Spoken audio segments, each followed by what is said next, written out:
Hi, everybody. This is APBA Brian with APBA Baseball Classics, bringing to you this week's Picks to Post show for Week 8 in the NFL. And I'll be joined today with Dan Mattingly, who's just now getting on with us. Hi, Dan. Hey, Brian, how we doing? I'm doing great. Can you hear me okay? I can hear you great. All right, we're going to be a little time crunch today, so we're going to get right to the picks. It's going to be, we have a lot to say probably about this, but we're going to try to have a little shorter show today. First up is the Baltimore Ravens and the Tampa Bay Buccaneers on Thursday night. Two first place teams. Baltimore's first in the AFC North. Tampa Bay is tied with Atlanta first in the NFC South. Right. Well, I don't like much that's happening in the AFC or NFC South this season. It's been a rough go for both of those. I like the Ravens here. I think that they'll be looking to bounce back a little. Hopefully Andrews will be a little more healthy than he was last week. And I just don't really see the Tampa Bay Bucks getting back on track after a very poor showing last week. Baltimore is sixth in scoring, and if you're a Baltimore Ravens fan, you need to have a strong heart. The last four games have been within 4 points or less. You just never know who's going to win until you get down to the end of those games. Quarterback is still on an MVP type of year, 17 or 1,400 yards passing, 500 yards rushing, 13 touchdowns, 6 interceptions. And their offensive line's been playing well. They're only allowing about 2 sacks a game. Defense has not been the usual Ravens defense, but they do have 8 interceptions and 7 fumble recoveries. Tampa Bay is a mess. I'm not sure that they want to be there. I'm not sure Tom Brady wants to be there. He might not finish the year. I'm pretty sure he's not coming back next year. But they can't run the ball. We've been saying that each week they got to run the ball. And when you can't run the ball, you're looking at third and long basically all day long. And I think, at first we saw their defense as maybe a Super Bowl defense. But overall, the team is looking kind of old and slow. Cornerback Carlton Davis will be out this week. I'm with you, Dan. I'm picking Baltimore. Next game is going to be the Denver Broncos at the Jacksonville Jaguars. Well, I did have to think about this game a little bit, but I am going to go with the Jaguars. The Jaguars are the East Coast version of the Chargers, I think. They make a lot of really, really dumb go for it when it really doesn't make any sense calls. And it costs some games. They should have won more games than 2 at this point in the season. They're very talented.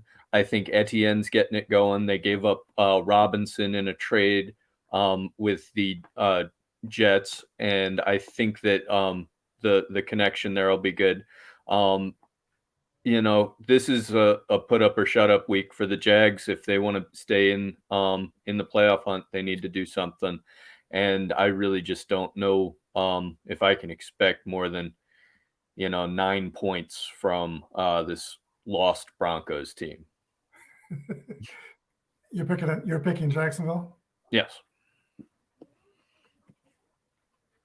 Oh, Lori's got problems. Lori's with us, and she thinks the Bucks need a big win, so we're going to put Lori down for Tampa Bay. And Lori is from Denver and a bit of a Broncos fan, although I think she's more invested now in the Chiefs. Okay, Denver has a top 3 defense. They can win games with that defense. They've got a horrible offense. They cannot win games with their horrible offense. Red zone defense is really good. They're only allowing 27% scores, and they've only allowed 8 touchdowns all season long. But there will be no Russell Wilson. You got Brett Rypien, very inexperienced from Boise State. Last week he was 52% with a pick and no touchdowns. Defensive ends Chubb and Draymond Jones are having big years, 5.5, Mhm. 4.5 sacks apiece. I don't think Hackett finishes the season as the head coach of Denver. Do you? No, there's no way. He's made too many mistakes with time, with play calls, with just he doesn't have it situationally. And I think he's lost the players in a lot of respect. Okay, I'm picking Jacksonville, and I'm with you on that pick. Next game up is the Carolina Panthers and the Atlanta Falcons. Carolina is 2-5, Atlanta's 3-4, but they're tied for first place in their division. Yeah, three-way tie there, isn't it?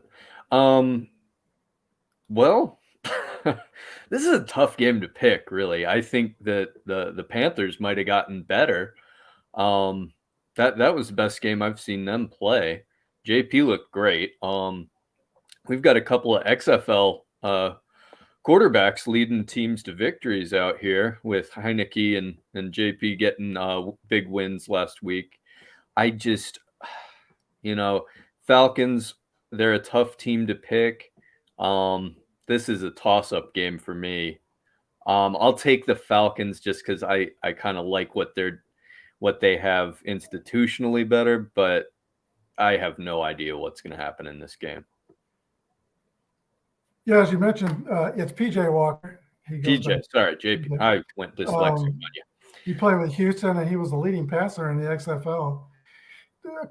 Carolina looked like a team that was happy Matt Rule was gone last week. Yeah. They really played pretty well. Teams are going after some of their defensive players before next week's trade deadline, but I think they've said they're not interested in trading Burns. No, they gave up. They declined a trade for 2 first-rounders. Is that right? Picks, yeah. Yeah. They got it out there to see what maybe if somebody goes crazy. But I kind of think they want to hold on to their defensive players. They showed last week they didn't miss not having Christian McCaffrey with Dante Foreman and Chubba Hubba. Both of them are average about 6 yards a carry, so they didn't lose a step there. Atlanta, I think, is going to get Patterson back. Mm-hmm. There was some video of him pulling weights and running, and he looked pretty good. He can do what you saw in that video. Looks like he can play. Yeah. This is kind of an important game for the Falcons if they want to push for the playoffs or first place. They play Carolina 2 of the next 3 weeks. So these are important games. Marcus Mariota has shown himself to be a credible quarterback, 61%, 7 touchdowns and 4 INTs. He's got some receivers. So I'm with you. It's kind of a picking game, but I am going with Carolina. I think they're a different team than Matt Rule. So I'm picking Carolina. Lori is on the Falcons. Next game is Chicago Bears at the Dallas Cowboys. Chicago is going to be at Dallas, but they're going to be rocking their orange helmets and jerseys again, according to Gridiron Database. And according to Gridiron Database, the Cowboys are going to wear their blue jerseys at home, which is a little unusual. Wow. That almost never happens. Well, the creamsicle look is interesting for the Bears. I always loved it with Tampa Bay. The Bears looked great against the Pats. They dominated that game, didn't they? Top to bottom. I kept waiting for them to fall apart, and they just got stronger as the game went on. They did. Fields looked like he was going to run every play. Then he started dropping passes everywhere, and they look good. They aren't going to beat the Cowboys, though. Cowboys have probably the most impressive defense in the NFL. And it's going to be a field day for those guys going up against some very inexperienced offensive linemen for the Bears. I expect them to make Justin Fields have a pretty rough time. Chicago has allowed 23 sacks, and now they're going to face Dallas's front line. Micah Parsons with 7 sacks, Dorrance Armstrong from KU with 6 sacks. So two really good defensive ends there. Forgot to mention him last week. Got him in this week. I am impressed with the Bears tight end, Cole Kmet. Yeah. He's a very good blocker and a good receiver as well. Dak Prescott will only get better as time goes by and he's back. So one other fact, Dallas is 3-0 against the spread as home favorites. I think that record of success will continue against the Bears. I'm picking Dallas. Lori likes the Bears. So it could continue for Chicago. We'll see. Maybe they found something. Next up is the Miami Dolphins at the Detroit Lions.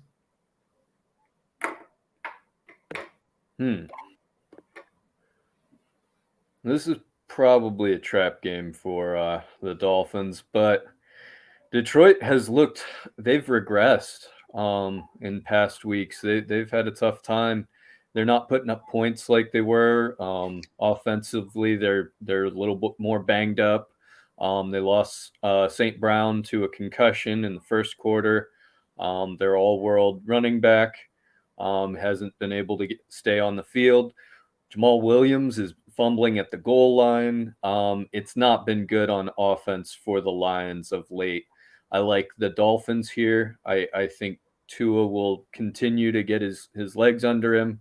The one thing that does worry me is that I think he threw, from what I could tell, probably about 7 or 8 picks that got dropped last week. I don't know how that's going to work out, but I expect him to have a better day against the Lions. We are joined by GJ John 444. He says, "Oops, I'm late." You're not really. We're early. We started 15 minutes early because of grandkids soccer practice coming up later in the hour. DJ likes the Fins, and so far, DJ, we have picked the following games. If you're ready: Baltimore, Tampa, Denver, Jacksonville, Carolina, Atlanta, Chicago, Dallas. So if you can squeeze those in, I'll get your picks down. We're looking at the Miami Dolphins and the Detroit game. Tua is back and 67%, 9 touchdowns. We noticed he's getting the ball out about 2 seconds. Really quick. They do not want him to get hit again. Most starts looking better week by week. He's up 388 yards, 4.5-yard carry. And Tyreek Hill is, of course, having a banner year of 57 catches and 773 yards. Other than that, though, I think Miami is fairly average on both offensive and defensive lines. But I think they have enough to beat the Detroit Lions. They just don't seem to have the same energy that they had going last year. Goff last week had 2 interceptions and 2 fumbles. Their defense is last in the league. They've only sacked 8. They only have 8 sacks in the season. Hutchinson, the number 1 draft pick, has 4.5 of those. So the rest of the team just has a few sacks in the whole year. So they're not pressuring the quarterback.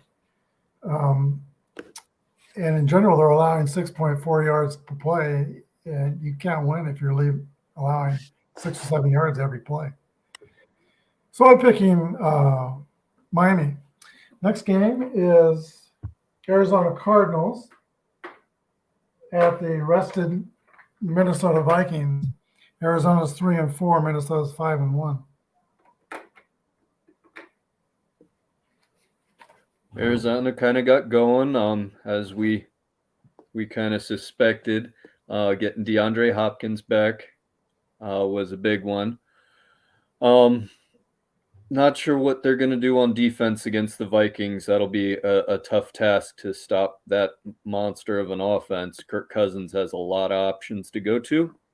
I think the Vikings have a better defense than the Cardinals as well. They should be able to do a little bit to bottle up Kyler. And they've had 2 weeks to prepare for this game. I do expect the Vikings to take this one. And I would think that we're going to see a pretty big game from Justin Jefferson and Dalvin Cook. Marcus Wilson, well, the game last week with Arizona was back and forth until Marcus Wilson had a pick six. And then that was quickly followed up by Isaiah Simmons' pick six. Isaiah Simmons from Olathe North High School in Kansas City. And if you're not familiar with Kansas City, a lot of people say Olathe, but it is Olathe. DeAndre Hopkins is not missing a beat. He had 10 catches, 103 yards. But again, like the Lions, Arizona's defense is not getting much pressure on the quarterback. The Vikings are rested. I think Justin Jefferson, like he said, will have a big day. He's got 46 catches, 654 yards. And Dalvin Cook should have a big day. Minnesota doesn't do things to beat themselves. They don't get a lot of penalties. They don't turn the ball over a lot. So it comes down to who you think will have a bigger day, Justin Jefferson or DeAndre Hopkins. I think it'll be Justin Jefferson. So I'm with you. I'm with Minnesota on that pick. Yeah, Lori's got the Vikings. And DJ's got the Vikings as well. And we'll back up to the Bronco games for DJ. DJ John has Denver beating Jacksonville. All right, next game up is Las Vegas Raiders at the New Orleans Saints.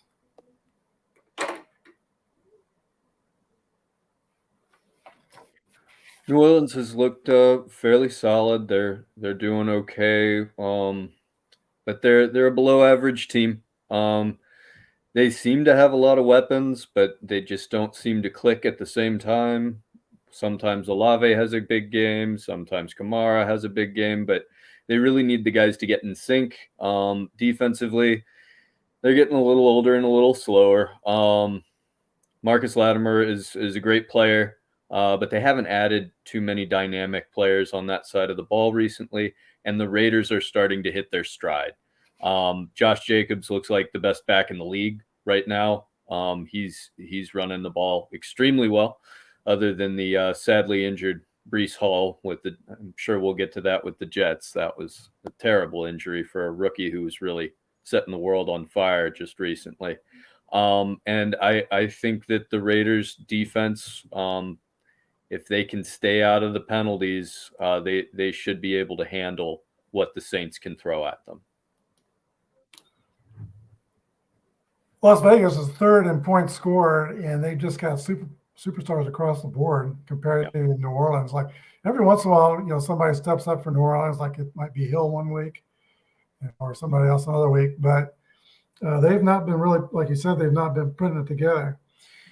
Carr is an underrated quarterback, and some people are very opinionated about the guy, but I'm pretty high on him. I think he's a good NFL quarterback, 64%, 9 touchdowns, 4 INTs, and 1,520 yards passing.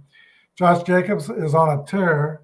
He is becoming a premier running back, averaging 5.7 yards a carry at 633 yards. Team is generally pretty healthy. As opposed to New Orleans, it's still unclear if Winston will be back this week coming, or Lattimore, or Michael Thomas, or Jarvis Landry. They've got a long injury list. So, until they all get healthy, I don't think we're going to see the real New Orleans Saints. I'm down with Vegas. So is DJ John. He's got Las Vegas. The only back pick we're missing, DJ, is the Atlanta-Carolina game. Next up is the New England Patriots and the blacked out New York Jets. They're going to be wearing black helmets and black uniforms this week. I'm having a tough time with this one. This was another pick'em game for me. Yeah, it's a pick'em. Yeah. Because, man, the Pats looked so good the week before this week. They really looked like they had figured out they were going to use Ramondre Stevenson. They were going to work the quick passing game with Zappi and Myers. And it looked like it was all coming together for them. They bring Mac Jones back. They put him on the shortest leash in the history of the NFL. Didn't make sense. If you weren't gonna stay with him, don't start him.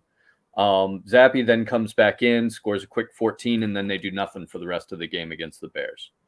So I don't know really what to expect from the Patriots. The Jets, as I mentioned earlier, lost Breece Hall.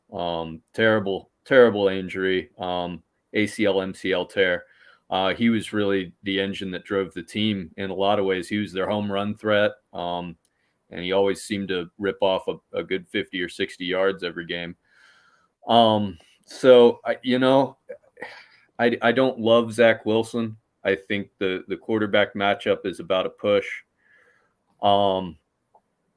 I do think that the Patriots quit on Monday. They did not want to play the rest of that game against the Bears after the third quarter. So I'm going to go ahead and take the Jets. It's a tough pick, but I'll go with the Jets. Okay, DJ, backing up here, DJ John's picking Atlanta over Carolina. So now we're caught up on DJ John's picks. I was surprised that Mac Jones started for New England. And then, he had a play-action play where he just totally missed a wide-open receiver to his left that would have been there for about a 40-yard touchdown pass. Didn't see him. And then the next play, he threw a pick. And I think that was the straw that broke the camel's back. And then it was Zappe days are here again, here again, are here again. Zappe days are here again. He took him down for an immediate touchdown drive and then a second touchdown drive. And everybody was excited. But then the second half happened. 9 for 16, 76 yards with 2 picks and a fumble. Yeah. They should have benched him and brought Mac back in. I'm wondering if Bailey Zappe is a little bit too short, to see over these linemen. I mean, he got it done in Western Kentucky, so it's, it's early yet, but it's and Belichick is not committal about next week. It could be Mac Jones again, could be Bailey Zappe. The one thing I noticed as a plus for New England, Matthew Judon, linebacker, he looked great. Had a phenomenal game. 3.5 sacks in the first half. He's got 8.5 on the year. And they have another defensive lineman, Deotrick Wise, who has 5 sacks on the season. Now you look at the Jets. Last week was a tragic week for them. Yeah, they won, but they lost 2 number 1 draft picks. We've been talking for 2 weeks about Vera Tucker, number 75 on the offensive line. He's out. And so is Breece Hall out for 0.3 speed. So they traded for James Robinson. I don't think Michael Carter is the answer. Maybe James Robinson is, but I'm not sure he's going to be, the answer right away. Meanwhile, the other defense is credible. They're 10th in the NFL. They really need this victory over New England because they've got the Bills and Pats again in the next 2 weeks. So, it could be honeymoon's over after the next 3 weeks.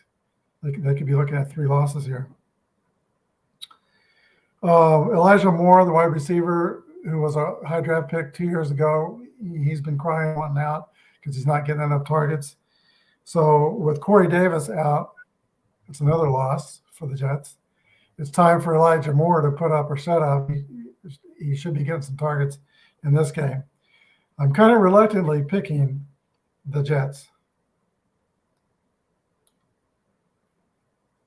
So we're both on the Jets. Lori's on the Jets. Haven't seen DJ's pick yet, but I'm sure he'll get that. Next game is the Pittsburgh Steelers battle for Pennsylvania and the Philadelphia Eagles. Well, this might be a good game in about a year or two. We'll see how Pickett develops. I thought he made a lot of mistakes the last game, but he did fine. In a lot of respects, he should have, taken the lane and run with it instead of throwing a pick there at the end of that game. But the Steelers are a little bit better with him leading, and Najee Harris looks like, he's going to keep the ball moving for them, but not against the Eagles. I can't see this going any other way than with Philadelphia. That team is a well-oiled machine. Hurts really runs it well. He manages the game while making game-breaking plays. He's a tough runner, and he's really got a lot of weapons to work with. A.J. Brown's having a great year. Coming off a bye, they're going to be very healthy, and they're going to be very ready to probably, on defense, take advantage of facing a rookie quarterback. So give me the Eagles. Got you down for the Eagles. Pittsburgh had dropped 4 interceptions last week. It could have been a different game, but they dropped them. Kenny Pickett is at 69%, but he's completed 7 passes to the other team. That's quite a bit for a little time that he's been in there. So it's hard to pick Pittsburgh over Philadelphia. I think Philadelphia,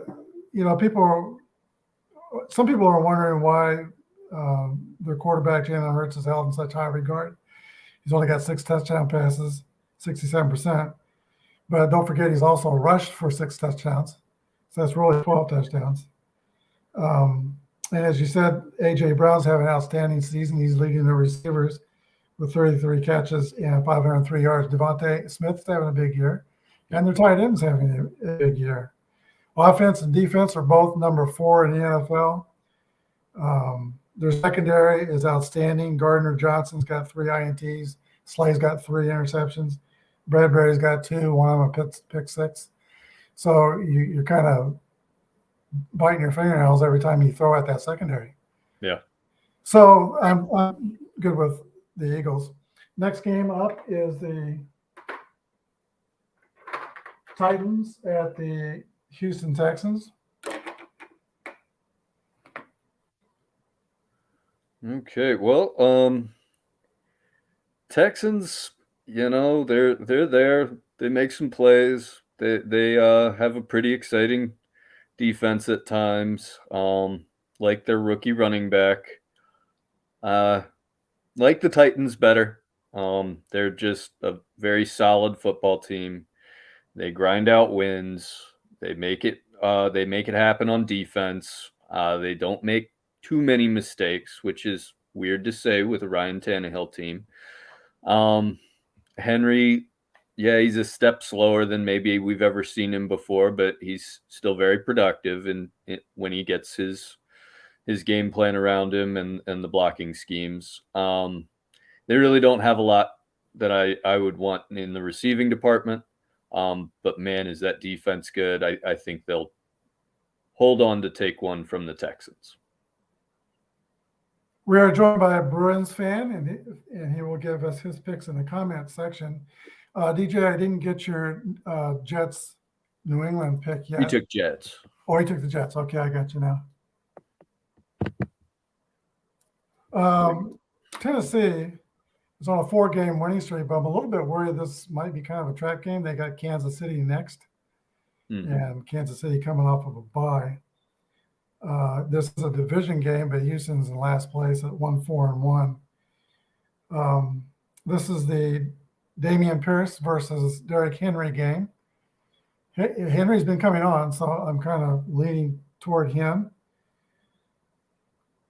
Tennessee and Tannehill are not getting much receiving help. Their top receivers only got 20 catches, and then it's 12 and 10. The guy that's got 12 is going to be out with an injury. Tight end's only got 9, so that's only like 1 or 2 catches a game, maybe 3 from the top guy. Not any much help. No.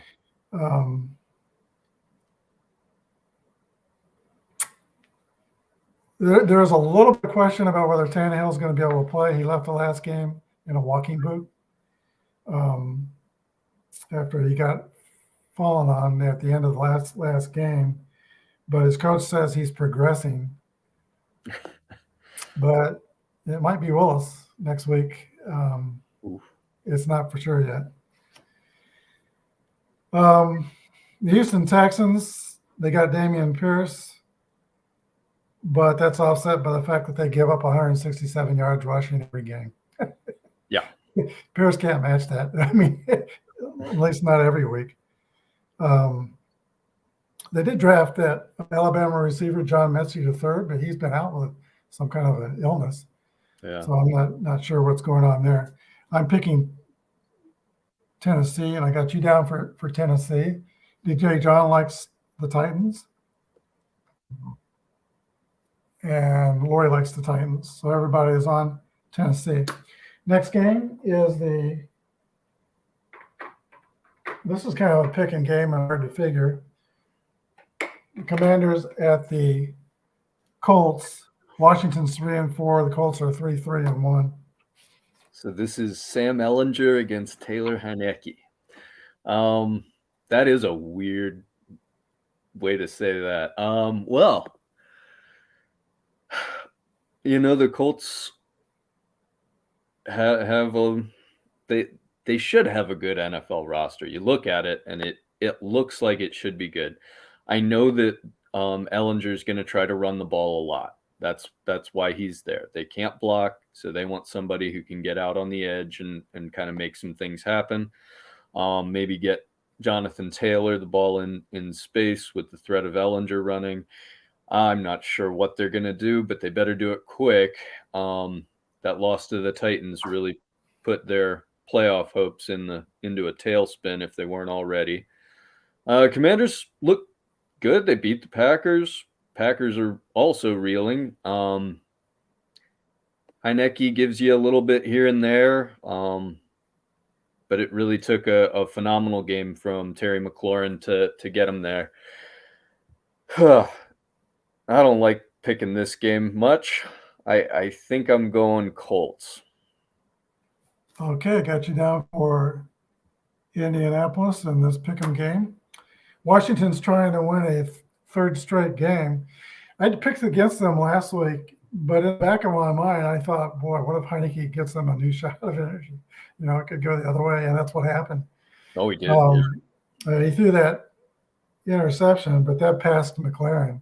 Beating, by the way, Jair Alexander of the Packers, who I thought was a shutdown corner, but not last week. He was not a shutdown corner last week at all. The running game is still limping along at about 3.5 yards per carry. They got to do better there. The defense has been credible. They're 13th in defense. They're pressuring the passer. So those are the things that are encouraging me to pick Washington. And I think I will pick Washington. Sam Ehlinger was a third quarterback in training camp. He had a great training camp when he played. And they said he's looked great in running the scout team in practice all year long. His football IQ is very high, but he's not a thrower that somebody like. He's not a thrower. So maybe they might want to make a quick phone call to Kansas State and Colin Klein, the OC in Kansas State, who ran a quarterback running offense when he played, and is running that again for Adrian Martinez, the Nebraska transfer. He could probably give them some help. I don't know if they're going to do that, but that's kind of the offense they're going to need to run. Yep. And hope that Ehlinger doesn't get hurt, because then you go to Nick Foles, which, yeah. That's just like going back to Matt Ryan. And shockingly, who thought you get this far into the season and Indianapolis has only 2 rushing touchdowns? Jeez. That's wild, isn't it? That is really wild. So that's kind of another reason. Okay, DJ is on the Colts as I dish the Colts. Lori likes Washington. Thank you, Lori. I'm picking Washington. I think they will beat the Colts. I think it's going to be, new quarterback, failing running game, which they've not gotten going. Shaq Leonard's got this broken nose. He hasn't played for a few weeks. I don't think he's going to be playing this week either. Next game up is the San Francisco 49ers at the Rams. Well, always a good rivalry game. It'll be, a 50-50, probably for fans in the stadium for sure. As we know, everybody travels to LA for these games. The Rams, they're putting some things together. They're trying to duct tape their way through this season, without much running and with a defense who are really, not as impressive as they were in years past. I think the Niners, they were kind of humbled by the Chiefs last week, but they played a pretty good first half, and they just ran into a buzzsaw kind of. They'll have more time to plan for using their weapons, with McCaffrey and Kittle and Debo and Ayuk. Ayuk looked great last week. He had a phenomenal game. He was open all day long. Yeah. Garoppolo, if they can keep him clean, which they may be able to do fairly well, against the Rams, he can make plays. He's a good quarterback as long as he doesn't pick up a safety. I like the Niners. I think the defense has a bounce back week. I think they make life very difficult for Matt Stafford, and they get this win. Got you down for San Francisco. I think San Francisco will pressure the quarterback. Aaron Donald was probably watching that game and watching Chris Jones dominate, and he's going to be motivated to try to match Chris Jones's performance. So I think there will be some pressure on Garoppolo. Ayuk, like you said, was wide open all day. Kittle had a huge day, 98 yards against us. I just can't get away from the fact that San Francisco has beaten the Rams in regular season 7 straight times. They've got, he's got McVay's number. And Boom is out, number 79. I think he's number 75, the left tackle. He's out for the season, so they got to find another left tackle. Akers has been sidelined because he's unhappy about not getting traded. So I don't know how they're going to resolve that. Their offense is 29th in the league. It's just not happening on offense. So I'm down with San Francisco. DJ's got San Francisco. And I think Lori says San Francisco definitely has something to prove this week. And that's a good point. They're a better team than what they looked last week. So I do think there will be a bounce back week from San Francisco. Next game is the game of the week this week. Mm-hmm. And I think it's a picking game. New York Giants and Seattle Seahawks. Man, this is one of those games that I just look at and I know I'm going to get wrong. Giants are the best coach team in the league, maybe. I really do like what Dable's done. This is nothing new coming from me. They can throw it around the field. Daniel Jones looks like he's, figured out a way to be an NFL quarterback. Saquon Barkley, one of the toughest runners in the league, as we all thought he could be. Phenomenal talent there. DK Metcalf will be out for the Seahawks, I believe, from what I read, with a knee injury. Kind of was lucky. Yeah. So, but didn't need surgery, so they hope to get him back fairly soon. Right, but it'll probably be about 4 weeks, I would imagine. Mm-hmm. But that being said, Geno Smith, K9, Tyler Lockett, that's a pretty explosive group right there. It's a tough call. I really like what the Giants are building. But in Seattle, with the momentum the Seahawks have built, I'm going to go ahead and take Seattle here and probably regret it. I'm taking Seattle, and I'm afraid I'm going to regret it too.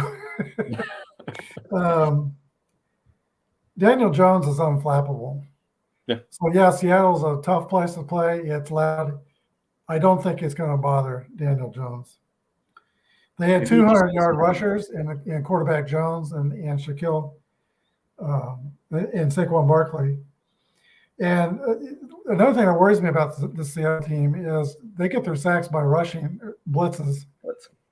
And they're going to get caught on some of those blitzes, and Barkley is going to break off, 50, 60-yard runs, probably 2 or 3 times. Or even Daniel Jones, might escape one of these blitzes and go charging off downfield. So I do look for New York getting long runs. They're not going to get much help from wide receiver again. The 2 main guys are not going to be back. Golladay is questionable. He may be back. He might not be back. And the ones out there, they were dropping balls right and left. I mean, who's Daniel Jones got to throw to? It's pretty slim pickings as far as receiving goes. Giants are not going to back down. They put 7 straight one-score games. And here's a stat for you. When they're behind in the fourth quarter this year, their record is 4-1. And in previous years, it was 3-58. This is a different Giants team, for sure. Seattle, on the other hand, this is a battle between 2 first-place teams. And with the Rams struggling and the Giants the 49ers have not been consistent all year, we're getting ideas of maybe winning the division. Yeah. And I think their defense started out so bad because they are starting on the team in general. They're starting 6 rookies. And it's starting to come together with those rookies. They got 2 offensive linemen, Lucas and Cross, that are rookies. And, of course, Kenny Walker Jr. had 168 yards last week. I mean, he doesn't look like a rookie. But on defense, Boye Mafe is a rookie. Cornerbacks Bryant and Woolen are rookies. So they get more and more plugged in as time goes along, and it's looking like it. Their last 2 games, their defense looked like a credible NFL defense. So their offense still very good. They're number 5 in the league. Tyler Lockett's having a big year from K-State, 41 catches, 468 yards. I think they're going to need to use Marquise Goodwin. Scam Likely is giving me a call. Okay. Marquise Goodwin has only got 10 catches, 146 yards, but he's going to kind of step it up along with their tight end to try to take Metcalf's place. Well, I'm good with Seattle. I'm picking Seattle as well. Lori looks like she's got the Giants, New York Giants, and DJ John also has the Giants. That brings us down to the Sunday night game.